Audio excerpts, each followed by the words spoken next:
Hello guys, in this video I am going to show you how to turn on the save a copy of new photos or videos you take from the Box app to your device's media library, a function on the Box, the content cloud application. But first I just want to mention, don't forget to subscribe to my channel, because at 10,000 subscribers I am going to show you my whole YouTube revenue statistics and growth strategy, how to make money online. So let's jump into it. First of all, open the app on your phone. After that, you should tap on this profile icon in the upper left corner of the screen. Then scroll down to the files and folders section in the middle of the screen.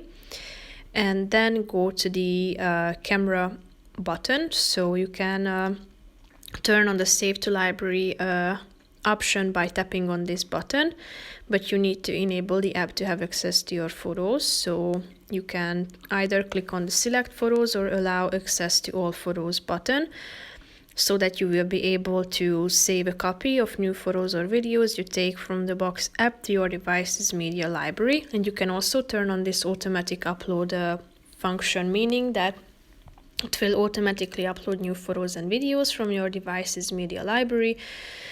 However, it requires a personal pro, business or higher level account. So that's pretty much it for this video, guys. See you.